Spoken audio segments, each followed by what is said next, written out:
while I pull up the slides, I'm going to ask that our panelists introduce themselves. I'll pick on Karam if you're okay getting us started, and then you all can say who you are and what you're up to. Hello, everyone. My name is Karam. I was a reapplicant this cycle, successfully was able to match as a reapplicant, so I can help provide a perspective on that. I'm currently transitional year out in Las Vegas, and I'm going to Charleston, South Carolina for the rest of my training.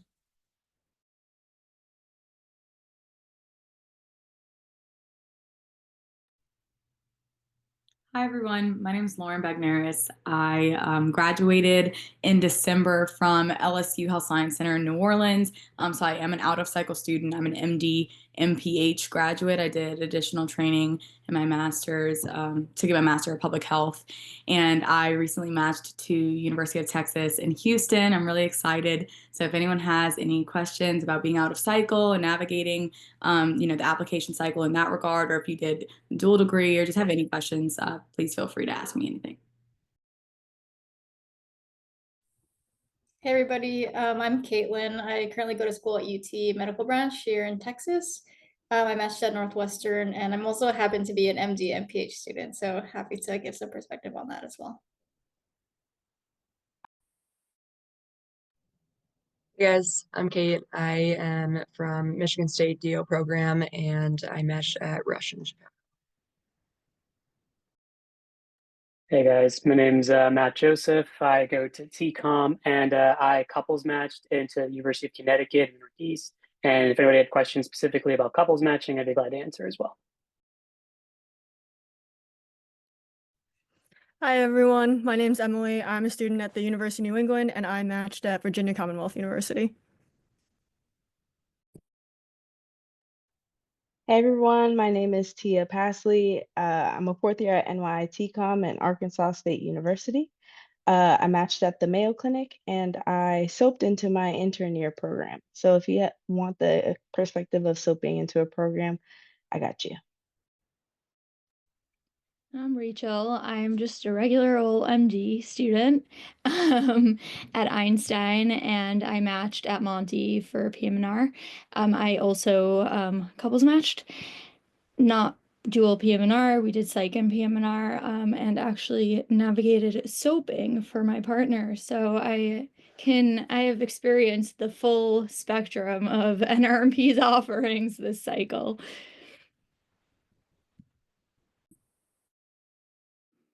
Hey everyone, my name is Avi. I'm at the University of Nevada, Reno School of Medicine, and I matched into PM&R at Sunrise in Las Vegas, and I'm also doing my TY year in Vegas at Mountain View.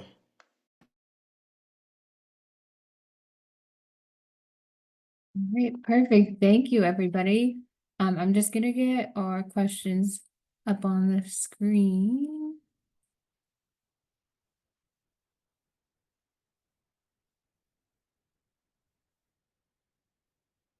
Okay. So thanks to everyone who submitted questions ahead of time. Can someone just give me like a nod or a thumbs up so I know? Perfect. So the questions you submitted, I kind of grouped into like themes for our night where we'll kind of go like from the beginning of the application, like pre-application time, taking us all the way through interviews and all that good stuff right up until match day. For our panelists, feel free to hop in on any questions that you feel like particularly inclined to answer. We're gonna have a lot of questions throughout the night, so we're gonna try to keep this moving, but make sure that everything gets answered. So just starting us off in like the fourth year pre-ERAS sort of time period, what other electives outside of PM&R did you have in your schedule leading up to applications that you thought were helpful or found useful?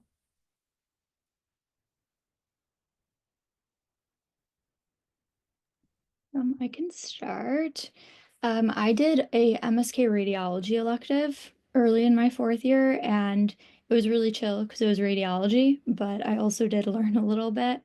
And it was helpful because when I then did my PM&R rotations, I was able to look at an MRI and like not interpret it super well, but was able to kind of like tell what I was looking at and, like, oh, here's some osteophytes, that kind of thing.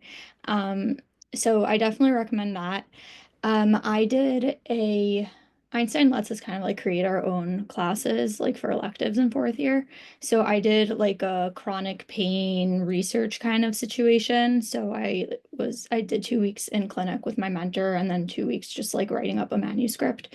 So that was also super helpful and also like really low stress. Um, um, I did like a proper chronic pain thing later on, like after ERAS was due already. Otherwise, I think like your medicine, like sub-Is, I think most schools require that.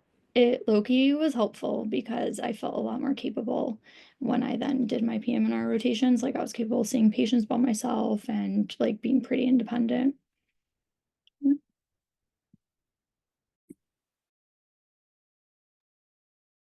Add on to that, I would say there's not going to be one right answer here. I feel like go out there and see, like this is your chance to kind of explore and do something that you might not get the chance to do again. Having now completed or almost completed my intern year, during my fourth year, I did a bunch of like non-specific PM&R stuff. Like I did a psych sub-I, I did a burn ICU rotation. All of those things ended up being really helpful for me going into my intern year. I also got to do an international PM&R rotation in Ethiopia, which I thought was really helpful for me as well. But at the end of the day, like I have some friends that match PM&R that literally like did derm and ophtho. I have someone that did like outpatient sports med. So there's a million routes you can go. Don't feel like you have to do something specific to prepare yourself. You're gonna have a whole intern year before you start your PM&R years, so you'll get the chance to learn the medicine too when you need to.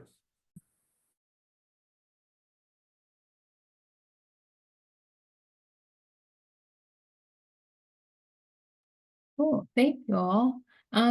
For those who did away rotations, this is kind of the time period a lot of the M3s are in right now. What advice do you have on selecting and preparing for away rotations, including, the timing of your applications, where you decided to apply, things like that? I wanted to throw in there just briefly about timing of when you get responses. It's a common question been getting that when am I supposed to be getting responses for away rotations?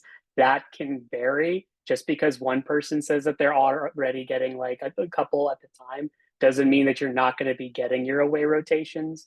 It can vary. I had one of my away rotations that I actually got approval for in the middle of another one of my auditions from August for one in December. So it can vary pretty wildly in terms of when you get your approvals for that. At least I just want to throw that in there real quick. When it comes to selecting and preparing for your away rotations, I think something that's really important to remember is apply to away rotations of places that you actually might want to go. There's a lot of conflicting advice on that. Some people say, oh, you shouldn't apply to places that you want to be in. But I think if you look at your clinical rotations from your third year and you've had glowing reviews and you know that you can go to a site and perform well for an entire month because you are basically being interviewed for a month, I highly suggest doing an away rotation. My school limits the amount we can do. We can only do 3. And I actually chose to do 2. And with that, I will say the number of applications you have to do is not nearly the same as when you're applying for ERAS for the actual application cycle. I only applied to 2 and was able to get my 2. Other than that, I hear most people hear back from about like somewhere between like probably 50 to 70% of the programs they apply to. So do not apply to like 10 programs if you can only do 2 away rotations, because it might end up hurting you more than helping you if you got 10 acceptances and you have to now go back and decline 8 programs. So just be very mindful of who you're applying to. Try to select places that you really are interested in going to. Something else that helped me know which programs I should apply to was I really was trying to understand where could I see myself living here. So I made sure I did places that I haven't really had a lot of exposure to, or maybe don't have as much like family connection, so I could show that program that I was actually very serious about moving out there. I ended up doing my 2 at Northwestern and Miami, and I thoroughly enjoyed them. I had a really great experience at both, and those 2 places are places that I don't have as much family connection. So I feel like going to those away rotations, I could provide some insight into why I loved Chicago or why I loved Miami and how I really enjoyed that month. And it also gave me a little bit more confidence of knowing like once I do leave home, I can thrive in a new environment. So I think all of that really helped me in selecting my away rotations. And then just in terms of like preparing for them, you don't have to do, you don't have to know everything in PM&R. They know that you're a student at the end of the day. So go there, just be ready to learn, ask a lot of questions, be excited about PM&R. And in terms of like preparation, just have your typical history taking physical exam skills. I think working on your MSK and neuro exam is always helpful. So those things are the main piece of advice I have for preparing for away rotations. I think for me, I took, yes, I was considering programs that I would actually like to go to, but I also considered some other, other factors that were a priority for me. So one was, financially. So financially for me, I wanted to go places where my family was so that I could live with them and didn't have to pay, really expensive living expenses. So that was like a top priority. And the second thing was I wanted to show that in the same token, I'm willing to travel. So I tried to do one in-state and then one out of state. Even if it wasn't at the specific location that I wanted to express some sort of, willingness to leave, especially a state like Texas, where, we're kind of stereotyped as if, we're going to stay here forever. I think also piggybacking off of that, so my program or my school, they allow us, I think, to do 20 weeks in one specialty. So we'd be able to do tops 5 in PM&R. But I did like 3.5 because my schedule worked out that I could only do 2 weeks somewhere. And what I did enjoy about having like 2 or 3 or just having like not just one, and like if you can only make one work, that's fine.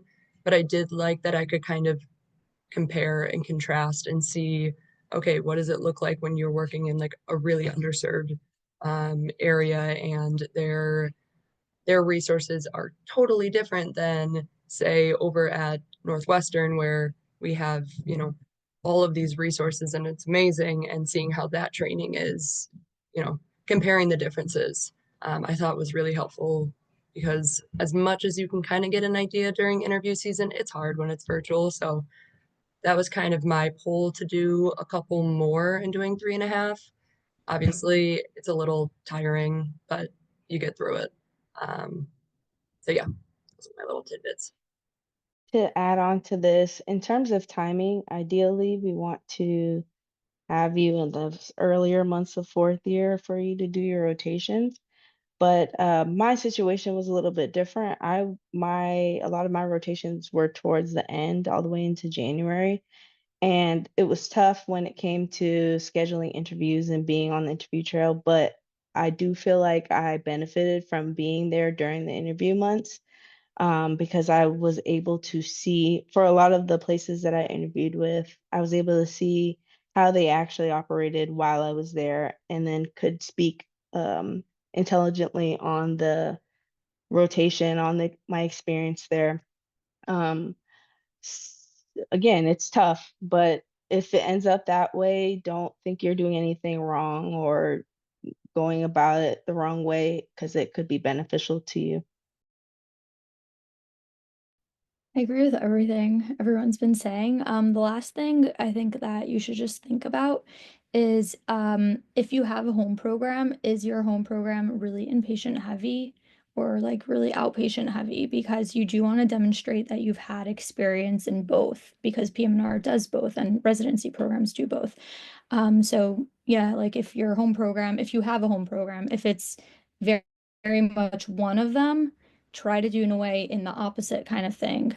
If you don't have any home program, you definitely want to do aways as early as possible. And again, like if you're doing multiple, try to get one that's, try to get that inpatient and outpatient exposure. It'll give you more things to talk about on your interviews.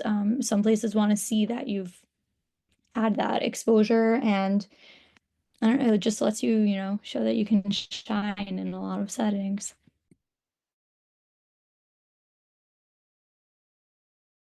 Perfect. Thanks, y'all. We'll move on to the next question now. A little bit of a switching gears here, but how long before applications opened Did you start preparing like your personal statement, activity sections, the sort of writing prompts that go into your residency application, and any advice you have in that realm?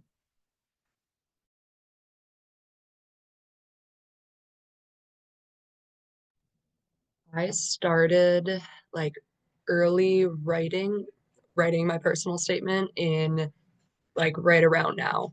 And I just mean I opened up a Word doc and I just like word vomited because I was like, I don't know what I want to write about. So I just kind of like put a question on the screen, like, why PM&R? Just word vomited. Then maybe I would just do like, what's my story? What got me here? Um, I think that's helpful. It wasn't until like August once I like seriously had a contending personal statement, and then it was the night before submitting that I was making still making my final edits. So I always say start early, just get the ideas flowing for personal statement and then also for experiences. List on your phone, on a Word doc, on a piece of paper, 1 through 10, and like try and fill it out. And if you're seeing, oh, I have, 5 volunteering on here, okay, maybe, where have I done leadership in the past? Where have I, do you have any work experience? I think that's always great putting it on there. Even, I did it when I worked at a preschool for, my during college, because I don't know, it just showed that I know how to work, I know how to be um, have a job and be responsible and all those things. So it just showed a different part of my application and a different part of me. But I think just start early. You'll thank yourself. So just trying to stay organized and yeah.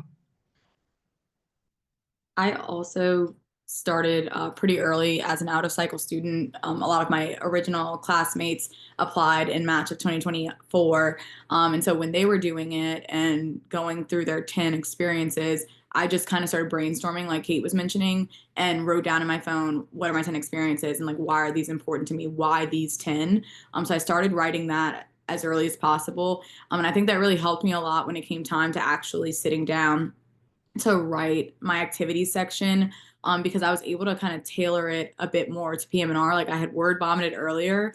And then when I actually did my activity section, I ended up doing like 3 bullet points. And the first bullet point was kind of like what I specifically did in that activity. The second bullet point was what I learned from that activity and like how it might have helped me grow. And the third point was me connecting it to PM&R or connecting it to my future, connecting to my, abilities as a resident or whatever it might be. So I felt like that ended up helping me tell the story a bit better. Like starting early allowed me that time to then go back and refine it. Same thing with my personal statement. I was able to refine it closer, and that happened more so around like August, like Kate was mentioning. While I was doing my away rotations, I felt like I was able to kind of brainstorm a bit more and really tailor it specifically to PM&R and help it all kind of come together in one. So I would say start as soon as possible, and make sure that whatever you talk about in your ERAS activities, you are excited to speak about, you're passionate about. Don't just put something on there in order to get to the 10, because literally anything on your application is fair game. And so if you talk, for the entire section about how much you love your dogs, like you might have a whole interview about just your dogs. So make sure you actually, really, really love your dogs and want to talk about it for 30 minutes sometimes. And that goes for like any hobby, anything you put in your personal statement, but definitely like some of those activities, you'd be surprised when some people do read the whole thing, but especially those 3 meaningful ones, I feel like those come up all the time. So yeah, definitely take your time, try to fill it out as soon as you can, start working on it or brainstorming.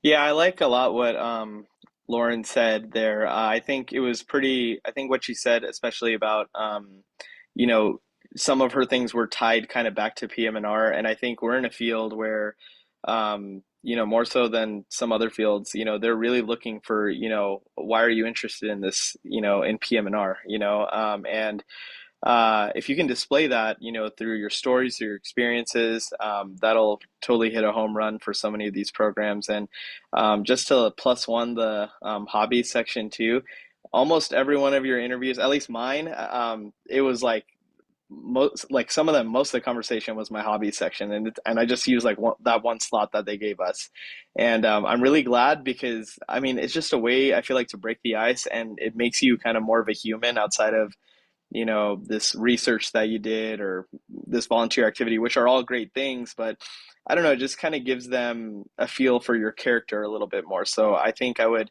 just spend a little bit of time, it doesn't have to be anything crazy too. I know some people try to think of like the wildest hobbies ever. But you can make, as long as you're passionate about it, I think it's a great thing to list. I did want to mention one more thing. These sections are a lot smaller than I anticipated. As I started writing, because I mentioned I, put it in my notes app first. When I started transitioning that information to ERAS, I didn't realize how short the sections were. So be ready to really condense some of the things you've said, and try to, have every word in there basically be an impactful word. Don't go in there with all this like flowery language, because it might not fit. So just be aware of that. Start trying to think about maybe, I don't know if they have it online of how short it actually is, but when you're writing it, try not to write like paragraphs because it's going to break your heart to have to delete the things you've written. Like everyone said, start early. I think I started, it must have been around this time of the year because I took step 2 around now. And I actually like, if I was if I had a day where like I still felt like I wanted to be productive, but not in a practice questions kind of mood, I would just like word vomit for my activities or like just write down like little like a couple of words like in a bullet point of something that I thought maybe I wanted to put into my personal statement. And it really was helpful once I sat down to actually start writing the things. Do not try to make yourself a beautiful first version because you will not get anywhere. If you're trying to be perfect, you're gonna just freak yourself out and whatever. Just like put in your notes app, like everyone's been saying, no one will see it except for you, and just word vomit. And at some point, you'll just start. I had like a bunch of different word vomit notes, and that kind of just showed me, like in my stream of consciousness, what was obviously important to me because there were certain things that just kept coming up and up. And then with your activities, you do want like a mix. So you don't want to be super heavy on only research or only a specific type of volunteering or only leadership things. Like you really do want to, I think similar to med school, you want to like try to check as many boxes as you can, but obviously being truthful about it and including what's important to you. And yes, the hobbies, absolutely.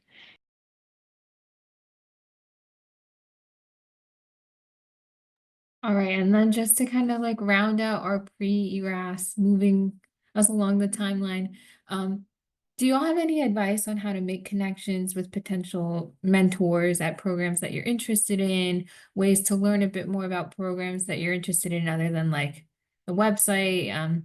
If you did connect with people, what did you talk about? How did you introduce yourself? Things like that. Go to conferences. They are absolutely integral. That's where I met most of the people that I connected with. Go to conferences, but also go to like the clubs and the parties in the evening time because that's really where all the real networking happens, truly. Um, and just be yourself. Go out there and talk to people. You love PM&R, but you're also a whole person. So if you can go out there and be yourself, people will appreciate that. You're already in medical school, you're already killing it. They know that you can be a successful resident, but they want to see if you're a great person too. So I think that's the most important part. Get out there, talk to people, and find your community.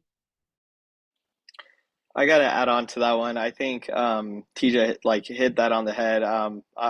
One of my OAs was actually at her program at Mayo, and I feel like they did a really good job of having the students go out with them, like to play certain sports or to like whatever they were doing. I mean, I think like especially when you're on your ways, you know, obviously kind of like read the room, but you know, if there's like an opportunity to go out with the residents, that's, man, that is the time. You should totally do it. Get to know those people. Not only is it good for them to see you, but you get to see kind of like what, you know, what are these people like together outside of work?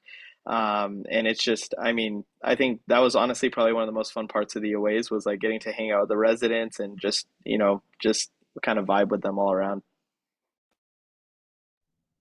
On top of that, before all of auditions and whatnot, the PM&R Scholars events that they put on during like the summer is so helpful. It's like 15 minutes.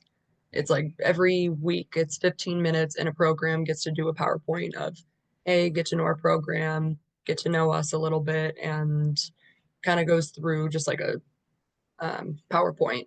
And then there's like 3 or 4 within an hour that they do. And then usually the people that are hosting it are like chief residents or sometimes the program director, but for the most part, it's like 3s and 4s. And so then at the end of their presentations, a lot of them left their email and be like, hey, if you have any questions, feel free to reach out to me personally. And so any program that I was like interested in, or if I already knew I was going to be doing a rotation there, I was like, perfect. Okay, now I have like a contact. And so I always emailed them after saying like, hey, thank you so much, like, you know, for putting on this presentation for us. I'll be rotating here. Do you have any time to chat? You know, I have a few questions, or unfortunately I won't be rotating here, but I have some questions. I'm super interested in this program. And nine out of 10 times, like people were always willing of, honestly, 10 out of 10 times. Like I just got so many people's numbers of like, yeah, let's have a phone call, like let's talk. And then I knew someone once I went to that hospital, or I like knew someone in the, if I had an interview with that program and it didn't rotate there. So those were super helpful. Another thing to add, just kind of on the virtual side of things, obviously big proponent of conferences in a ways, but not possible for every program you're interested in. Social media can be a really good tool. There's a lot of residents on Med Twitter, or I guess X now it is. You can follow them, see what they're up to. And then Instagram, a lot of the resident accounts or the program accounts are run by residents. So if you're not afraid to like shoot them a DM or something like that, I've gotten responses from that as well. I think also like not to be pubbing representation in Rehab's application right now, but joining student orgs like RAR, PM&R Medical Spanish Network, PM&R Scholars, AAP Medical Student Council, like those are all ways to get involved and meet other students.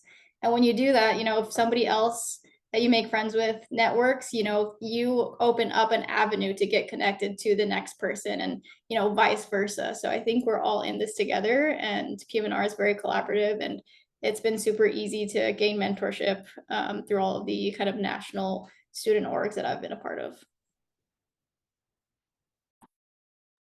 Yeah, and last thing, connections can come from weird places too. I worked with a resident on a peds rotation, and her best friend was a PM&R resident at a program that I was interested in, and it just kind of came up, and then she connected me, and I was able to, you know, network in that way and just ask questions before my interview.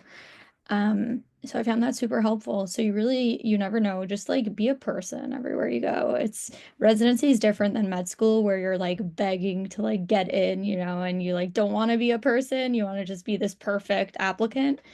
Residency, like they want you to have a personality because every program is building a class, and programs do attract like certain personalities. And as they're interviewing you, you're kind of interviewing them too and being like, hey, are these people that I want to be with at 2 a.m. during a code?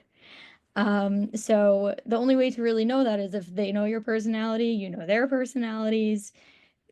Yeah, I don't think there's any like major tricks. It's not one of those specialties that you need to be worried that, you know, there's something that you're not picking up on. Well, the personality side is a lot of vibe checking along the way.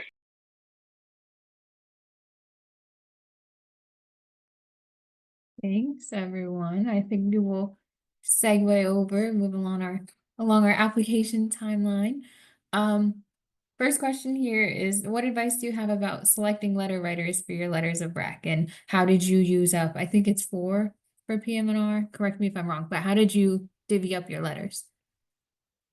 So something I want to really clarify here is really make sure you pick people that know you and can speak well to you. So the only reason I'm bringing this up, I'm like the chief transitional year resident in my program. So I read through maybe like 60, 70 personal statements this year.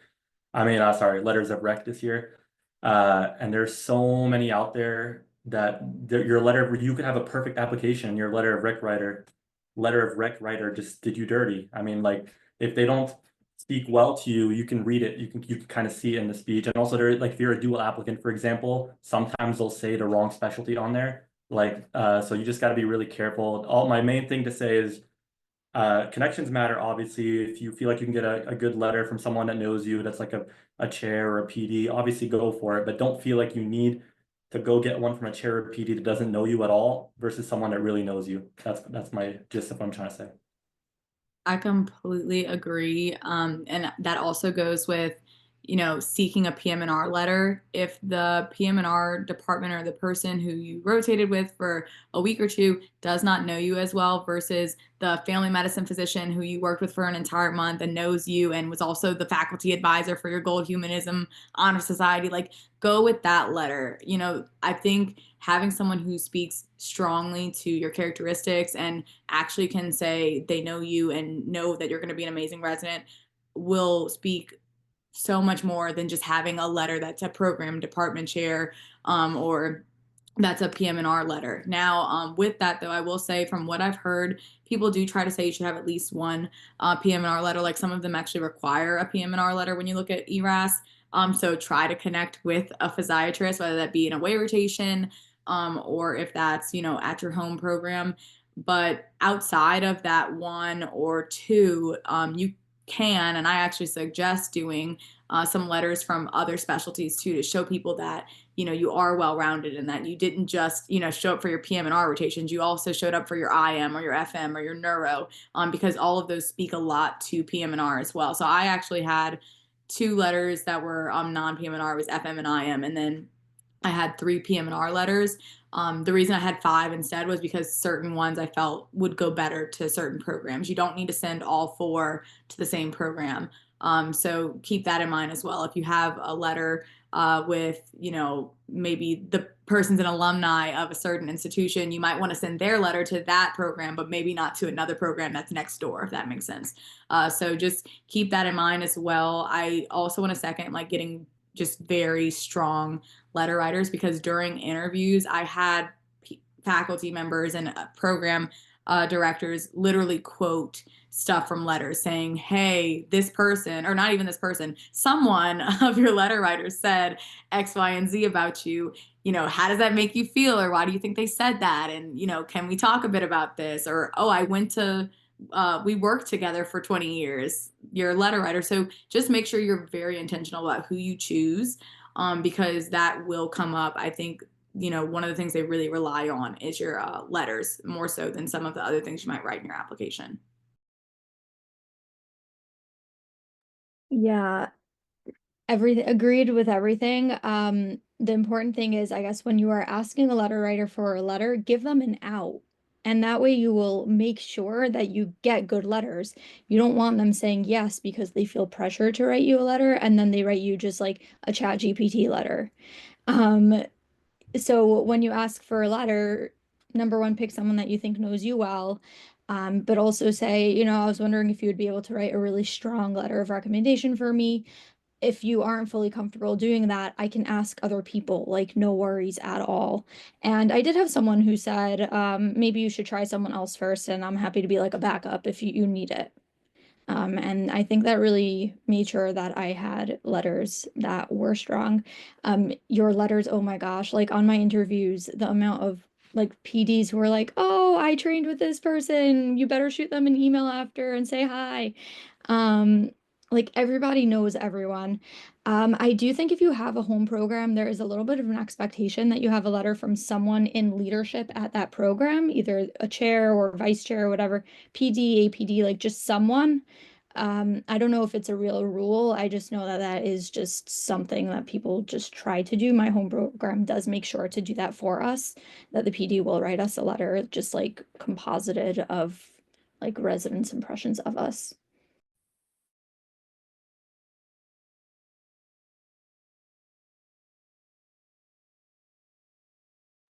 Just to add like one more quick thing, one time I went to like a PD or like pre-match or like ERAS panelist where there was like a bunch of PDs, and some of them said like over 2 PM&R letter of recommendations is kind of overboard. So maybe like, yeah, I stuck to 2 PM&R letters of recommendation as well, and then I had 1 IM and 1 FM as well. I just would like to add in, it doesn't have to be IM or FM. This is just driving home the point that everyone else is saying already. One of the letters that was quoted the most was from my OBGYN rotation. So as long as they can speak to your personality and your work ethic, I think that's the most important part. Also, the non-PM&R letters are actually helpful for your prelim situations, because it does show them that you can succeed in a specialty that isn't necessarily your top interest. So I wanted to get a medicine letter because I was doing a prelim year, but like Tia said, you don't have to. You need a letter that can show that, they just want someone who's responsible, going to show up on time, a good team player, easy to get along with, and, somewhat intelligent, I guess, right? Because they are nervous that everyone's nervous about like making sure that their residents like pass the boards. I think we're going to skip around a little bit here just because Rachel, you brought up the prelim year. For those of you who matched at advanced programs, how did you decide between a TY versus a prelim? Do you apply to both? Things like that. I applied both. I was geographically applying. So, not a ton of TYs in my area actually, but I knew that I wanted to stay like in the tri-state area. So yeah, I mean I actually applied, no, I applied to a ton of TYs. I signaled like my area. And then I applied to also like just as many prelims as made sense, unless I saw that it was like a prelim program that like only takes pre-match applicants or something like that, because then it was just a waste of my money because I was a traditional applicant.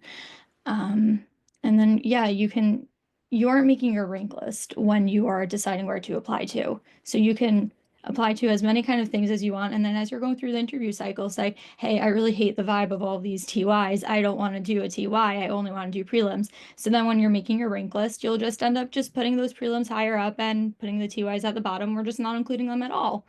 Also, if you absolutely love medicine and, a lot of TYs have some surgery time or whatever, I know someone who just did not apply to any TYs because he was like, I never want to step foot in the OR again.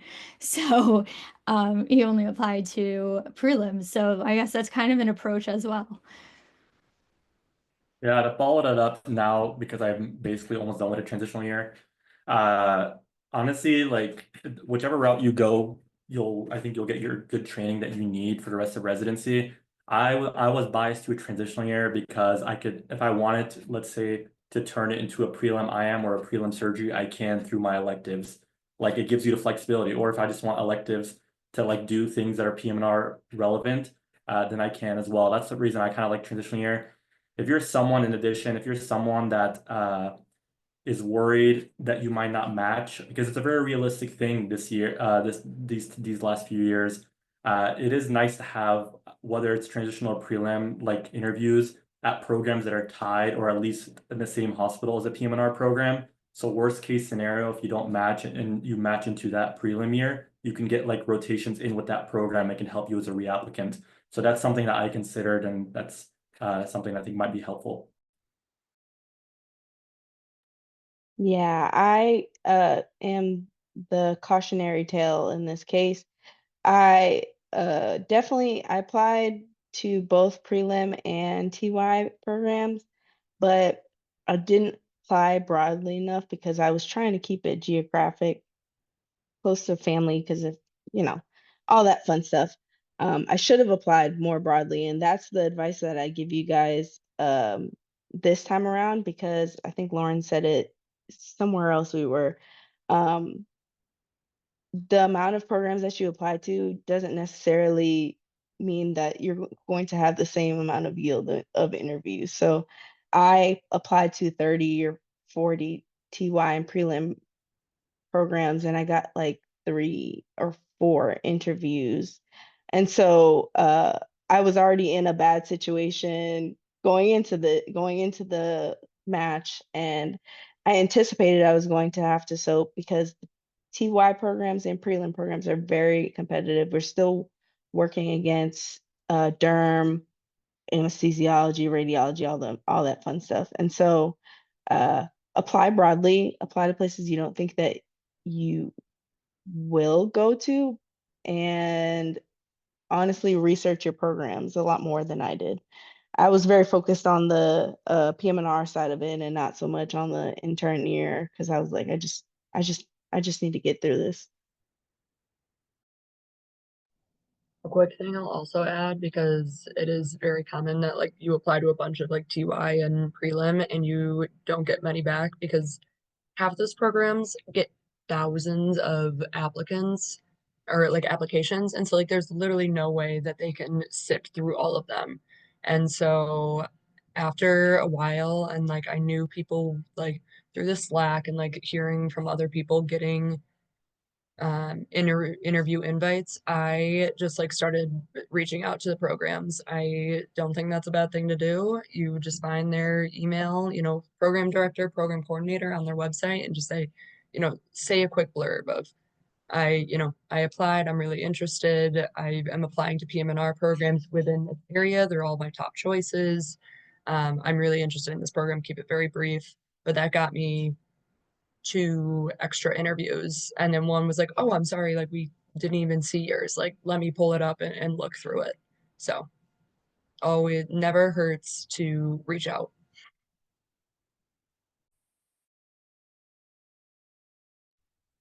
I apologize if y'all can't see me anymore. I think my Zoom is acting up a little bit. But some of these sort of like geographic considerations have come up in this conversation, which I think leads very nicely into this question here. How did you all handle your geographic preferences? What was the significance of signaling? I know those are 2 different things, but they're often talked about kind of hand in hand.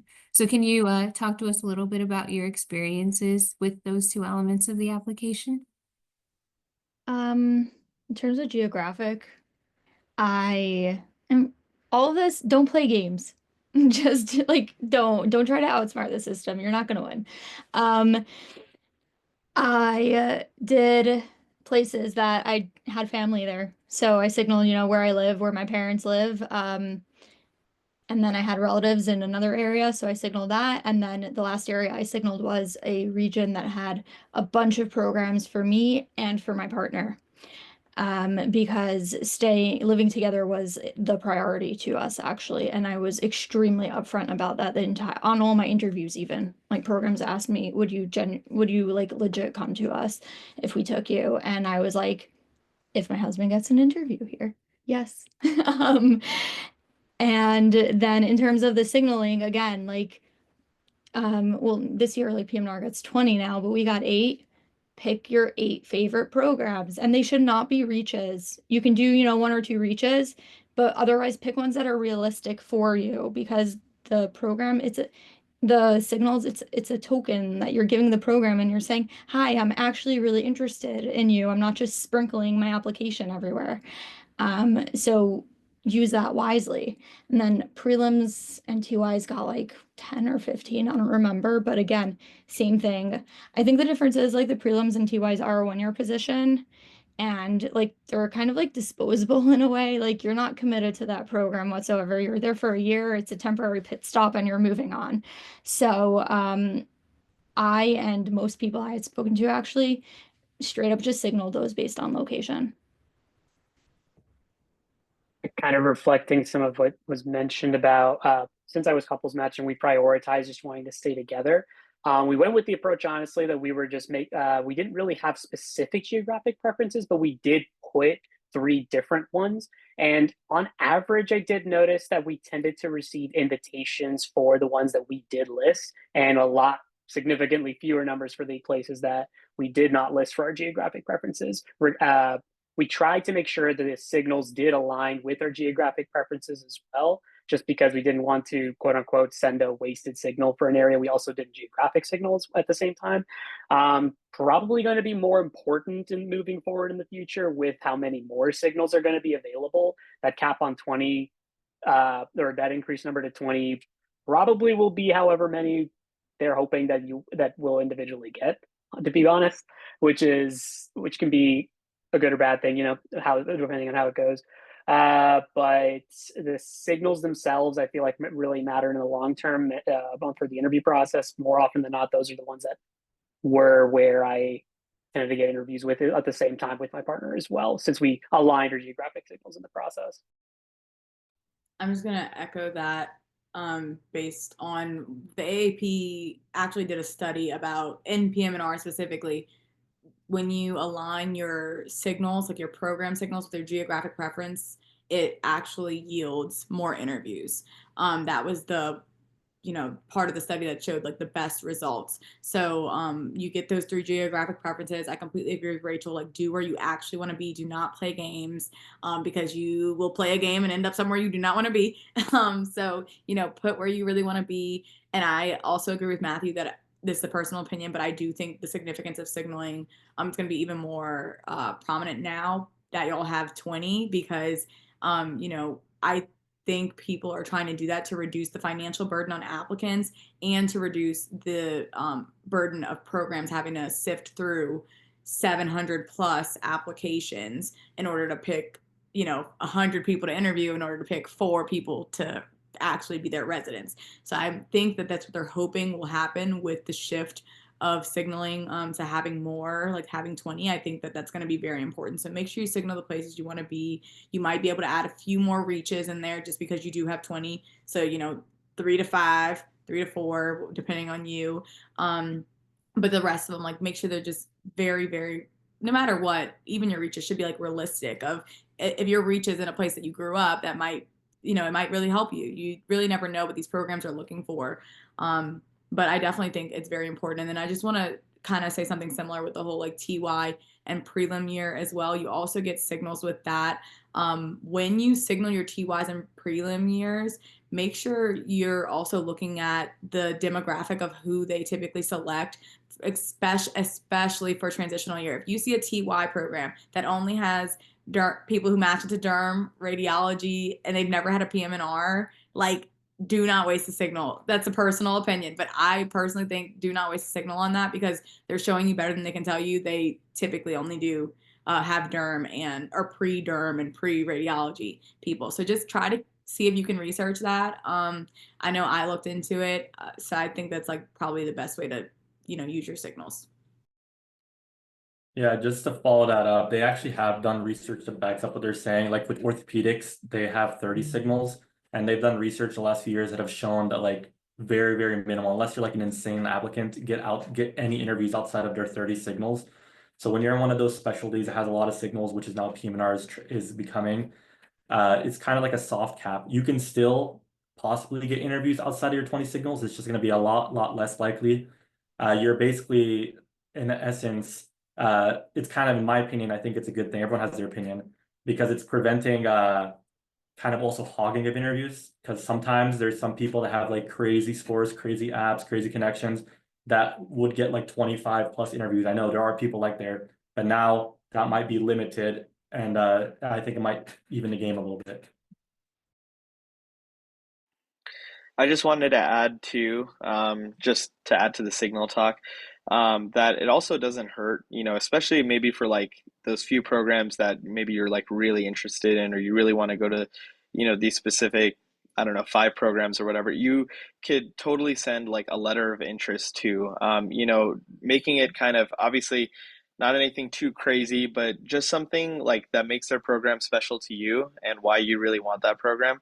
I think that can go a long ways. Some of these program directors, I mean, they want someone who wants them, and they want someone who's like passionate about their program for XYZ reason. So that showcases something that a signal can't always showcase. So, just adding that little bit of extra in there, I think kind of, helps too.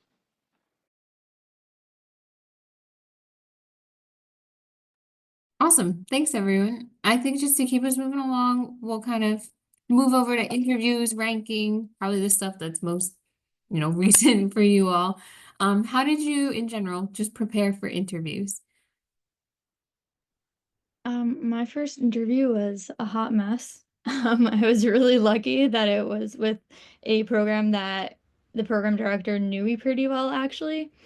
So at least my interview, like my slot with him was fine, but it was like so quick after ERS was sent out. It was like literally like less than a week, I think, I got the interview invite, and I was just so not prepared for interviews to come in that early. Like I had my mock interview scheduled for like a couple weeks out, and I ended up having two interviews before my mock interview even happened. And I ended up just canceling the mock interview because I was like, what's the point? I guess start prepping early if you can. Just practice, Google like typical interview questions, talk to residents. They are always happy to tell you, their horror stories of wacky things that they've been asked, but also like the standard stuff. Everyone is going to ask you, tell me about yourself. Everyone's going to ask you why PNR or why prelim or why TY. Yeah, just like there's a couple of things just have ready to go. Otherwise, look up programs, have a bunch of questions prepared for every single program to ask on the interview because they're going to ask you, what questions do you have for me? And also, they're going to ask why us, why our program. So again, just talking to residents and stalking the social media and the website is going to help you with that. And then just practicing. That's all it is.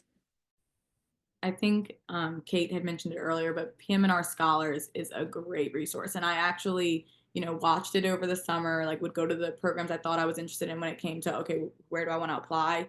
And then I rewatched the ones that I had for the interview day. So I would either do it the night before, or if it was a later interview, I did it the morning of, just to kind of like refresh my mind of, okay, which program am I about to speak to? What are some of the questions I might want to ask? I think that's one of the best things you can do to prepare for an interview is to prepare your questions that you're going to ask, because there are some interviewers who will literally just get on there and say, okay, what questions do you have for me? And your whole interview is what questions you have for them. So being able to highlight a bit about yourself while also asking a question is very important. And also making sure that you know a bit about the program is important, because you don't want to ask questions that you could easily find on the website. So I think preparing for interviews in that way, using PM&R Scholars, and like preparing your questions is one of the most important things you can do. And then something else that's kind of just like a small like logistical thing you can do. We used Thalamus this year a lot. I think a lot of programs used Thalamus. And I did not know you could get like a text from Thalamus when you get a program and interview invite, until maybe a few weeks in. One of my friends told me that she was getting text messages from Thalamus, and it was a game changer, because I literally just titled the number Thalamus Answer Now. And the reason it matters is not so because like you won't get an interview slot, it's so you can get the interview slot that you really want.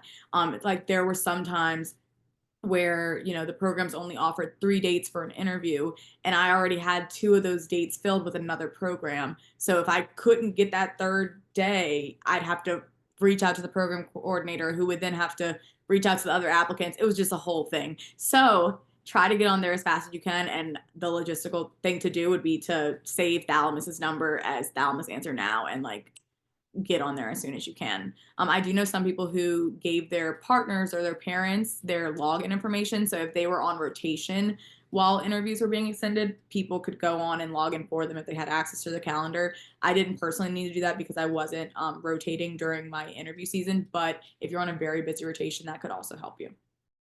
Yeah, just jumping onto what Lauren's been saying, make a new email account for ERS. Mine was like my name, ERS@gmail.com.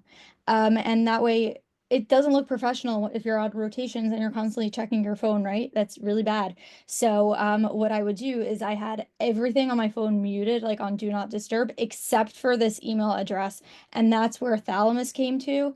And I also was signed up for the Thalamus texts. And I also had I had like a smartwatch, and I had them coming to my smartwatch. So even if I was like in a procedure suite, I could just quickly check my watch and see, oh my God, it's from that Thalamus text number. Let me run out of the room right now. And then I also had a group chat with two other applicants called, we called like ERS Night Watch, and we knew each other's schedules and each other's like blackout dates that like absolutely cannot book anything during this time.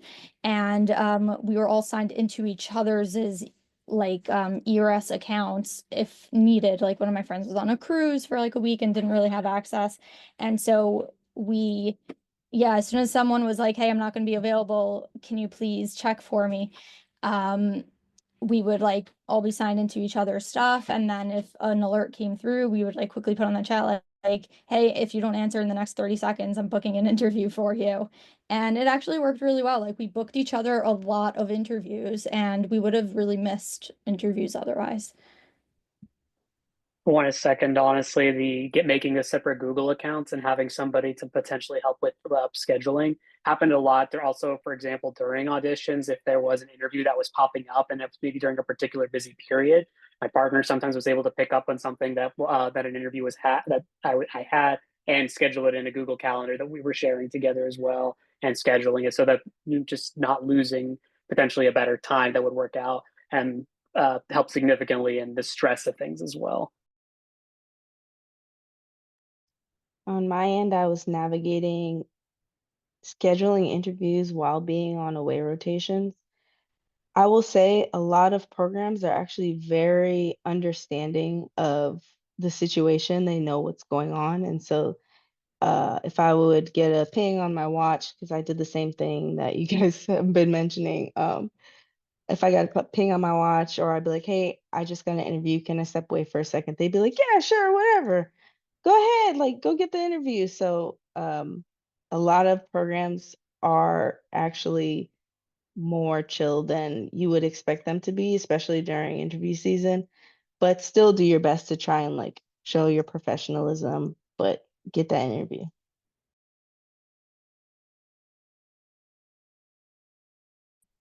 I realize we're approaching the hour mark here. I do want to ask one more question from the pre-selected ones. I see you've all been great with the chat, so thank you. But what factors were most important to y'all as you were making your rank lists? What advice would you have to someone who's about to go through that process? And then once we've answered that question, I think we'll call it a night. But yeah, take it away. I made like I'm usually not a tech savvy, Excel savvy person, but obviously I kind of just made an idea of like categories that I was, that were important to me. And I had an idea of like, okay, this one's my number one. These are on my top. These I didn't really vibe with that much. They're at my bottom. And then like the middle, I was like, I don't know. Like, I don't know how to put program A compared to program B in, whatever spot. So I made like a little point system on Excel, which I thought was helpful. I had like 10 categories. So it was like, what was important to me, like how, where like the geographic location is, how is like the commute, how is like the vibe of the program, what's like the exposure, if you're interested in inpatient, like how's the inpatient exposure, how's the like, I even had one of 1 and 0 if they used, what's it called? Epic or another one, and they got like 0 points if they didn't use Epic, just because I'm always used Epic. So that was just like, they're little things that like, okay, you know what, this actually kind of plays a role, and this is gonna be my next 3 or 4 years. And then I just did like a point system and added them up, and then that helped a lot with kind of figuring out those like middle ground programs, and even ones that I'm like, I love both of these. But like when I actually look at the numbers and I like take it part by part, this one makes a lot more sense for what I like.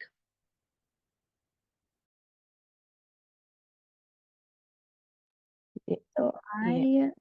oh, Um, After every interview, I just had like a little word vomit of my vibes from the interview, what I thought about the program.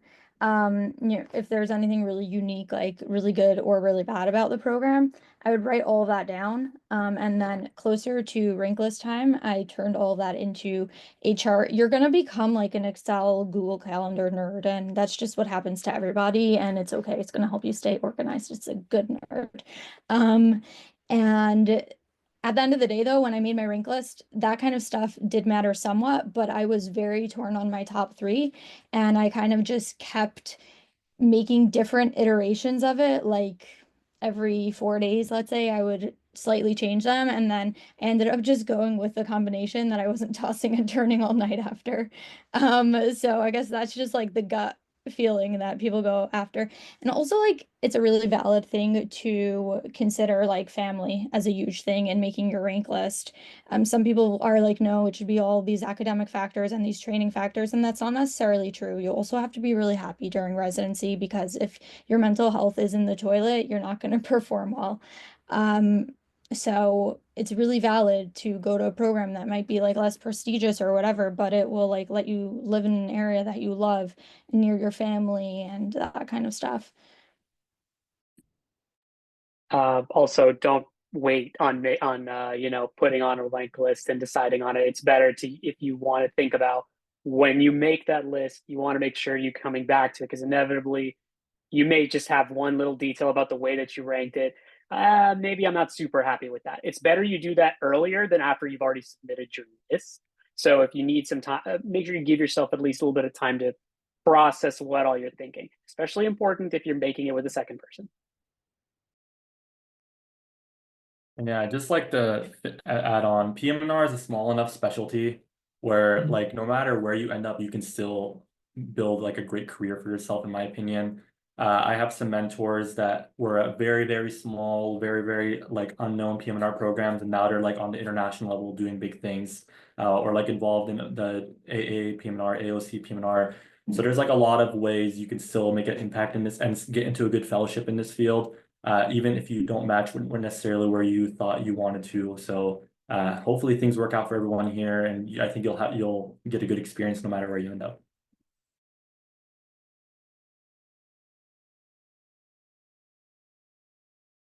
Awesome. Thank you, everybody. We're coming up on, well, we're past our hour now. Figured we would kind of blow past this, but the chat conversation has been very fruitful. Thank you all for keeping an eye on that. A couple of things before we totally wrap up for the night, just some RIR announcements for you. We have 2 upcoming events, one on the 22nd and one on the 26th, that we would love to see you all, come out for. All the information can be found on our social media channels. So go check these out. If you're free, we'd love to have you join us. We are also recruiting for our student leaders. Those applications went live this week, and aren't due until sometime in May, I think. But double check me, because that's posted on our Instagram as well. And we would love to have you join us on the leadership side if you enjoy events like this and want to help plan them. I think that's about it for me. Yes, please join me in thanking our panelists. Congratulations to all of you again. Thank you for dropping your contact info in the chat. But yeah, I think we are all done for the night. Thank you all, everybody. If anyone has any questions or concerns, feel free to hang around. But like I said, this is all recorded, and it'll be up on the YouTube probably within the week. But yeah, hope everyone has a great night. Thanks for coming out tonight.